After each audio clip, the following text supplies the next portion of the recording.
Good morning बच्चों। आज मैं आपको तुलसीदास द्वारा राम लक्ष्मण परशुराम संवाद के काव्य प्रथम के शॉर्ट क्वेश्चन आंसर बताने जा रही हूँ। उन्हें आप ध्यानपूर्वक सुनिए। प्रस्तुत काव्यांश कहाँ से लिया गया है? उत्तर, प्रस्तुत काव्यांश हमारी पाठ्य पुस्तक क्षितिज भाग 2 के अंतर्गत महाकवि तुलसीदास जी द्वारा रचित महाकाव्य रामचरितमानस के बाल कांड में राम लक्ष्मण परशुराम संवाद नामक खंड से लिया गया है। दूसरा क्वेश्चन, प्रस्तुत पद्यांश में किस समय का चित्रण है? उत्तर, प्रस्तुत पद्यांश में कवि तुलसीदास जी ने उस समय का चित्रण किया है जब मिथिला के राजा जनक ने अपनी पुत्री सीता के लिए स्वयंवर रचा था। तीसरा क्वेश्चन, राजा जनक ने पुत्री के विवाह के लिए क्या शर्त रखी थी? उत्तर, राजा जनक ने पुत्री के विवाह के लिए यह शर्त रखी थी कि जो भगवान शिव के प्राचीन और भारी धनुष पर प्रत्यंचा चढ़ा देगा और शिव धनुष को तोड़ देगा, उसी के साथ वे अपनी पुत्री का विवाह कर देंगे। चौथा क्वेश्चन, राजा जनक की शर्त सुनने के बाद अयोध्या के राजा राम दोबारा करती हूँ, ये क्वेश्चन है। जनक की शर्त सुनने के बाद अयोध्या के राजा दशरथ के पुत्र श्री राम ने क्या किया? अयोध्या के राजा दशरथ के पुत्र श्री राम ने शिव धनुष को स्फूर्ति से उठाया, चढ़ाया और खींचा। वहां पर उपस्थित कोई भी राम को इस तरह से कार्य करते हुए ना देख सका। पांचवा क्वेश्चन, शिव धनुष को किसने तोड़ा? शिव धनुष को श्री राम ने तोड़ा। छठा क्वेश्चन, शिव धनुष टूटने के बाद क्या हुआ? उत्तर, शिव धनुष टूटने के बाद जोर से गर्जना हुई, जिससे सभी दिशाएं गूंज उठी तथा सभी प्राणी विचलित हो गए। सातवां, धनुष टूटने की घोर गर्जना को सुनकर वहां पर कौन आया? उत्तर, धनुष टूटने की घोर गर्जना को सुनकर वहां पर परशुराम जी पहुंचे। आठवां, परशुराम ने क्रोध में राजा जनक से क्या पूछा?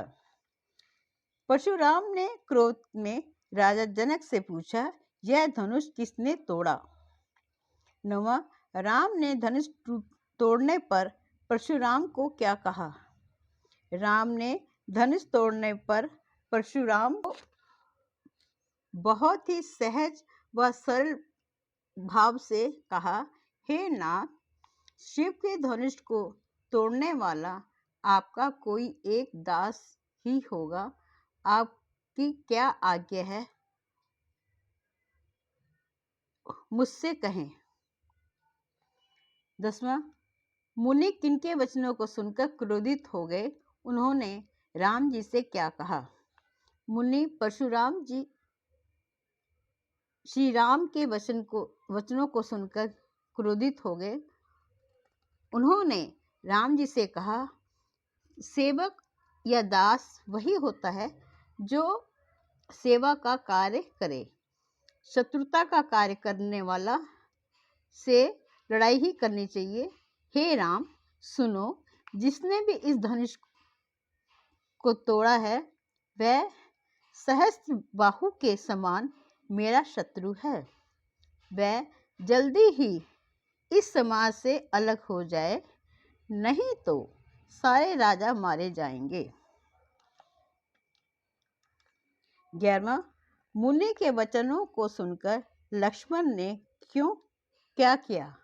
मुनि के वचनों को सुनकर लक्ष्मण ने क्या किया? मुनि के वचनों को सुनकर लक्ष्मण जी मुस्कुराने लगे।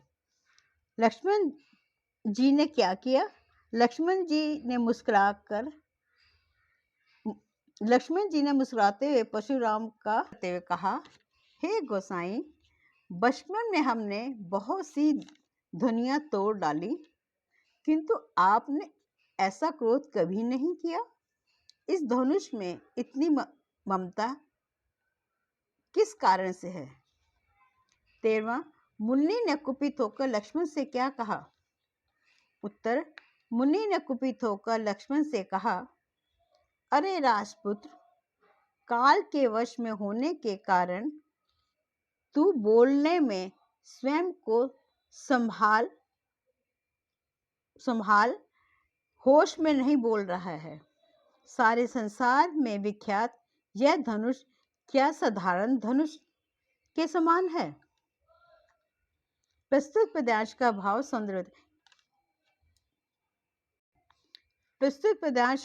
सौंदर्य बताइए। इस पद्यांश में शिवजी के धनुष तोड़े जाने पर परशुराम के अधिक क्रोध होने, श्री राम के सरल सहज स्वभाव व विनम्रता तथा लक्ष्मण की उत्तेजना को दर्शाया गया है। 15वां, इस पद्यांश के शिल्प सौंदर्य या विशेषताओं को बताइए। पहला, काव्यांश या पद्यांश की भाषा सरल, प्रवाहमयी और बोधगम्य है। इस पद्यांश में अवध भाषा का प्रयोग किया गया है। इस पद्यांश में चौपाई तथा दोहा छंद का कुशलतापूर्वक प्रयोग हुआ है। शब्द चयन सार्थक एवं भावानुकूल है। काह काहिन किन, सेवक सो सेवकाई, करिए सहस भाव, सम सो बिलगाऊ बिहाई, सकल संसार मुनि वचन लखन मुस्कुराने, ये सभी अनुप्रास अलंकार के उदाहरण हैं। सहस भाव, राम सो रिपु रख, धनुए सम त्रिपुरारी धनु में उपमा अलंकार, भृगुकुल केतु में रूपक अलंकार का प्रयोग हुआ है। वर्णात्मक एवं संवादात्मक शैली का प्रयोग हुआ है। इस पद्यांश में लयात्मकता एवं गेयता की प्रधानता है। अब मैं आपके सामने तुलसी काव्य 2 की शॉर्ट क्वेश्चन बताने जा रही हूँ। परशुराम किससे धनुष के बारे में पूछते हैं? उत्तर, परशुराम श्री राम से धनुष के बारे में पूछते हैं। प्रश्न 2, लक्ष्मण परशुराम का अपमान कैसे करते हैं? लक्ष्मण हंसकर जब परशुराम को शिव धनुष के टूटने के बारे में बताते हैं तो परशुराम समझते हैं कि लक्ष्मण ने उनका अपमान किया है। तीसरा प्रश्न, लक्ष्मण ने हंसकर परशुराम को क्या कहा? उत्तर, लक्ष्मण ने हंसकर परशुराम से कहते हैं, हे देव सुनिए, हमारी समझ में तो सभी धनुष एक समान हैं। पुराने धनुष को तोड़ने में क्या हानि लाभ? श्री राम ने तो इसे नए के धोखे से देखा था, परंतु यह धनुष तो उनके छूते ही अर्थात मेरे भैया का कोई दोष नहीं है। हे मुनिवर, आप बिना कारण क्यों क्रोध कर रहे हैं? चौथा प्रश्न, लक्ष्मण के उत्तर सुनकर परशुराम ने क्या किया? उत्तर, लक्ष्मण के उत्तर सुनकर परशुराम ने अपने फरसे की ओर देखा और कहा, अरे दुष्ट बालक, तुमने मेरा स्वभाव नहीं सुना है। मैंने अपनी भुजाओं के बल से इस भूमि को राजाओं से विहीन कर दिया था और अनेक बार उसे ब्राह्मणों को दे दिया था। हे राजकुमार, सहस्त्र बाहु की भुजाओं को छिन्न भिन्न करने वाले इस फरसे की ओर ध्यान से देखो। अरे राजकुमार, तू अपने माता पिता सोच विचार करने पर मजबूर ना। ऐसा इतना कठोर एवं भयानक है कि वह गर्भ के बच्चों को भी मारने वाला है। पांचवा प्रश्न, इस काव्यांश के भाव सौंदर्य को बताइए। तुलसीदास जी ने अपने इस काव्य में श्री राम एवं परशुराम दोनों के प्रताप का बड़ा ही आकर्षण वर्णन किया है तथा परशुराम के कथनों को प्रभावशाली ढंग से दर्शाया है। छठा, इस काव्य की विशेषताएं बताएं। इस काव्य की भाषा सरल और प्रवाहमयी अवधि भाषा है। चौपाई छंद युक्त पंक्तियां हैं। इस काव्य में परशुराम की वीरता एवं क्रूरता का वर्णन है। रौद्ररस का वर्णन है। शब्द योजना भावानुकूल है। हंसी हमारे काज करी अक्कर, सट सुनेहि स्वभाव, बालकु बोली बधो, जड़ जानहि बाल ब्रह्मचारी, विपुल बार में अनुप्रास अलंकार है। इस काव्य में औजगुण की प्रधानता है। अब आपके सामने काव्य 3 के शॉर्ट क्वेश्चन बताने जा रही हूँ। उसे भी ध्यान से सुनिए और याद करने की चेष्टा कीजिए। प्रश्न 1, इस काव्य में किस समय का चित्रण किया गया है? इस काव्य में उस समय का चित्रण किया गया है जब परशुराम जी क्रोधित हो गए हैं। उनको क्रोध की अवस्था में देखकर लक्ष्मण जी हंसते हैं। दूसरा प्रश्न, लक्ष्मण जी ने हंसकर कोमल वाणी में परशुराम जी से क्या कहते हैं? लक्ष्मण जी हंसकर कोमल वाणी में परशुराम जी से कहते हैं, ओहो मुनिवेश्वर, तो स्वयं को योद्धा मानते हैं? आप बार बार मुझे कुल्हाड़ी दिखाते हैं, अर्थात फूंक से पहाड़ उड़ाना चाहते हैं। यहाँ कोई भी कुम्हड़े के फल के समान कमजोर नहीं है जो आपकी तर्जनी उंगली को देखते ही मर जाए। कुल्हाड़ी और धनुष बाण देखकर ही मैंने कुछ अभिमान के साथ कहा था, भृगुवंशी समझकर और क्या लिखा है, इसका काटना पड़ेगा, और जाती कहने देखकर जो कुछ भी आप कह रहे हैं उसे मैं अपने क्रोध को रोक कर सह रहा हूँ।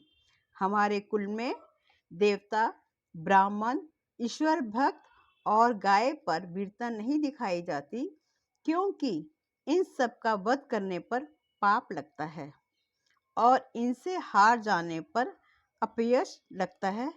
इस पर आप मारे तो भी आपके पैर पकड़ने चाहिए। आपका एक एक वचन करोड़ों वृजों के समान है, फिर भी धनुष बाण, कुल्हाड़ी व फरसा तो आप व्यर्थ ही धारण करते हैं। इस पर भी मैंने कुछ अनुचित कहा हो तो हे मुनि मुझे क्षमा कीजिए। इस काव्य में कवि ने किसका वर्णन किया है? उत्तर, इस काव्य में कवि ने परशुराम जी के प्रति लक्ष्मण जी के द्वारा व्यंग्यपूर्ण कथनों का चित्रण किया है। चौथा क्वेश्चन, इस काव्य के शिव सौंदर्य पक्ष का वर्णन कीजिए। काव्य की भाषा अवधि है। चौपाई और छंद का सफलतापूर्वक प्रयोग किया गया है। इसमें परशुराम को लक्ष्मण पर क्रोधित होते हुए तथा लक्ष्मण जी के द्वारा परशुराम पर व्यंग करते हुए दिखाया गया है। वीर रस की प्रधानता है। इस काव्य में ओजगुण विद्यमान है। महिषु महाभट मानी, कछु कहु रिस रोकी, पर पापरी कोटि कुलिस, धरु धनु सुनि सरोष में अनुप्रास अलंकार, कुलिस समवचन में उपमा अलंकार, पुनि पुनि में पुनरुक्ति प्रकाश अलंकार मौजूद है। बच्चों, अगर आपको ये वीडियो अच्छी लगी हो तो आप इसे लाइक और सब्सक्राइब ज़रूर करिए।